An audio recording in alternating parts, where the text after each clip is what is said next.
Inshuti namwe bagenzi, uyu munsi itariki 24 ukwezi kwa kane umwaka wa 2021 biciye ku nshuti abagenzi nkuko benshi byabashikiye twashoboye kumenya yuko général Ndayirukiye yahoze ari murongozi w'igisirikare mu Burundi cyangwa ministre de la défense yashoboye kwitaba umurimo. Byari bihe bigoye kubera impamvu nyinshi. Impamvu ya mbere ni kubera ko kuba muzi ku nshuti n'abagenzi benshi bamufata nk'intwari kubera ko mu myaka yiwe yose yo gukora akorera igihugu no mu muryango no mu nshuti n'abagenzi yamye agaragaza ubutwari. Yari umuntu akunda abantu, yari umuntu yitaho abandi atitayeho ku nyungu ziwe. Mu minsi yahera naravuze ndiko ndavuga ku bantu nashoboye kugira umwanya wo kuganira nabo, nashoboye kugira umwanya wo kwicarana nkagenda ndaba ibyiza bagiye bakora mu bugingo bwabo canke n'ivyo bagiye bakorera igihugu. Mu bihe nk'ibi ni biba bigoye kubera impamvu nyinshi zitandukanye, nko mu bijyanye n'igihugu cyacu kubera ibihe bya politike. Mu bihe nk'ibi biba bigoye, ni ibihe kenshi inshuti abagenzi batubahuka kuvuga ico bafise ku mutima kubera impamvu zitandukanye, kubera ubwoba. Hari n'ababikora kubera inyungu zitandukanye, ariko ikintu kimwe nize nk'umukozi w'Imana, ikintu kimwe nize nk'umupasitori, mbere washaka no mu mico w'ikirundi, nuko inshuti umugenzi ari ikintu ngirakamaro cyane, ikintu gifise agaciro gakomeye, mbere novuga isumba amafaranga, kigasumba n'ibintu. Kubera iyo mpamvu ubuzima bwanjye bwose ikintu kimwe nize nuko inshuti igomba kukubera inshuti mu bihe byiza, mu bihe bigoye, na cyane cyane ijambo ry'Imana ratubwira ngo unezeranwe n'abanezerewe, mwongere mugandare n'abagandare.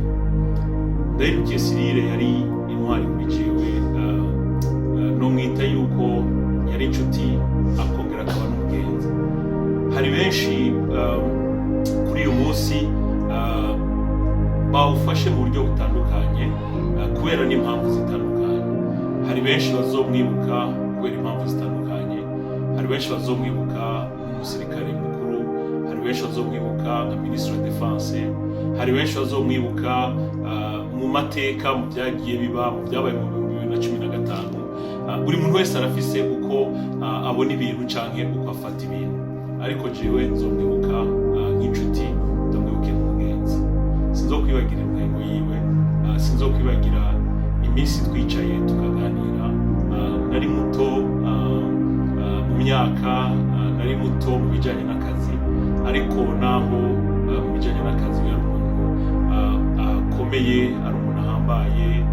Rimwe yari directeur de cabinet la défense muri présidence, ikindi yari ministre de défense, n'inyuma yaho bose yari attaché de défense mu Bubiligi.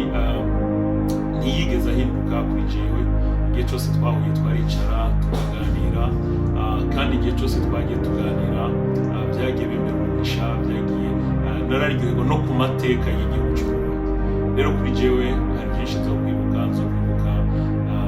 général Ndayirukiye, umwe twicara kuri Belvedere amasaha turiko dusangira icyayi, turiko tuganira ku byerekeye inkuru za Yosefu muri Bibiliya, akicara kumviriza ndiko ndamubwira inkuru za Yosefu, ndamubwira ingene Yosefu yari umugabo w'Imana, akicara akanyumviriza aciye bugufiya, kandi yari umuntu ashizwe hejuru atwara ingabo z'igihugu. Kandi nzosubira ndamwibuke, ndibuka igihe CNDD-FDD itarasinya amasezerano na leta y'u Burundi, hariho urugamba rukomeye muri za Kiganda, Rutegamambuye n'ahandi. Ndibuka yuko Siriro ariwe yashoboye kwevakiwa, sinzi mu kirundi ngene kivuga, umwe mu batante baje direct avukana na papa, niwe yamukuyeyo kugira ngo ashobore kutagwa muri iyo migwano yari kwirahaba. So hari ibintu byinshi cyane gose jewe ku gatwe kanje nk'incuti nk'umugenzi nzohora nibukira ko général Ndayirukiye. Ikindi nari narabivuze mu misi yahera yuko kugira ngo ushobore kugira ubukwe ndabukorera mu Burayi, icyo bita etat civil, niwe yabifashijemo.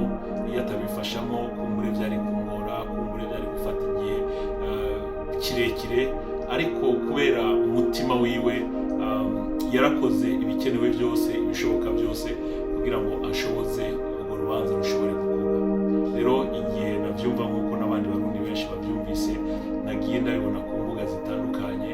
Hari abantu benshi bababaye, hari abantu benshi bari mu gahinda.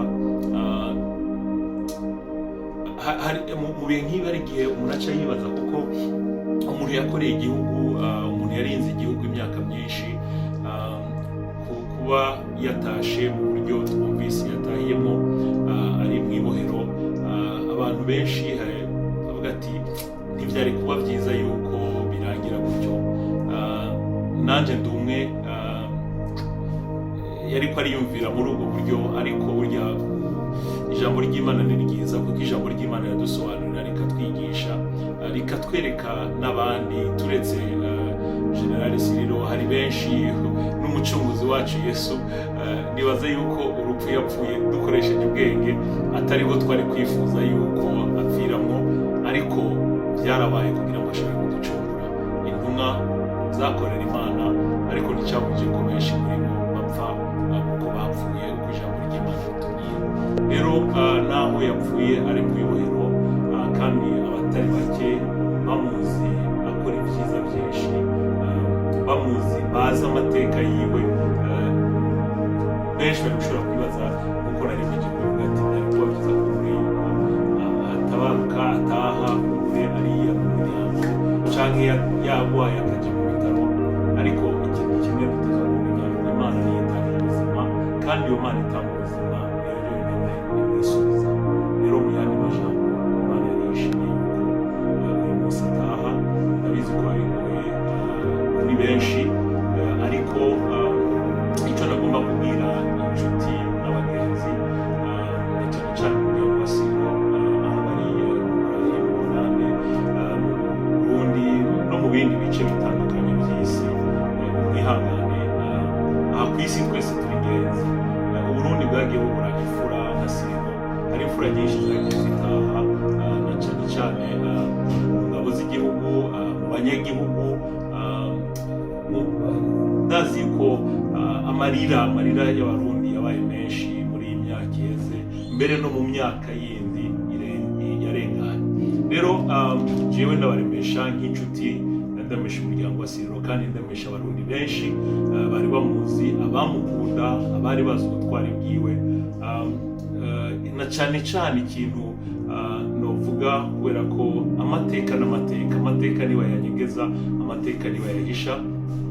Icyo novuga mu bijyanye n'amateka nuko izi ntwari zagiye zirataha muri iyi myaka iheze mu banyagihugu, mu nzego zitandukanye. Byari kuba byiza yuko batubera icigwa, kugira ngo abarundi twese aho turi mu gihugu cy'u Burundi, imigambwe yose, abari muri politike, abakozi b'Imana, abarundi twese muri rusange, yuko aba bantu batubera icigwa, kugira ngo dukore ibishoboka byose, kugira ngo tugerageze uko dushoboye kose, twicare hamwe, tuganire, dusubirane, kugira ngo twese dushobore kubana nyakubana kubw'ineza y'igihugu cyacu, abana bacu, n'akazuza k'igihugu cyacu. Rero nk'uko nabivuze, iri jambo ndashikirije inshuti n'abagenzi, abarundi benshi muri kano kanya bababaye kandi bagandaye, kandi nkaba ndabivuze umuntu w'Imana nk'inshuti, nize yuko umugenzi cyangwa inshuti akubera umugenzi, akubera inshuti for life. Rero naho biba bitari nk'uko bivuga populaire rero bashatse kuvuga yuko hari ibihe nk'ibi hari abantu batinya no kugira icyo bavuze kugira ngo abandi bashobora kubifata gutya cyangwa abandi bakabifata kuriya, ariko ikintu Imana yanyigishije, inshuti jewe abaryango bagumara inshuti mu nzira zose zishoboka, na cyane cyane abarundi bose ni inshuti kuri jewe, kandi ijambo ry'Imana rivuga ngo twabarana n'abababaye tunezerana n'abanezerewe. Rero sinona no gusa inshuti zanjye y'umugenzi ko twabanye neza, twaganiriye byinshi, yambereye umugisha mu nzira nyinshi zitandukanye. Rero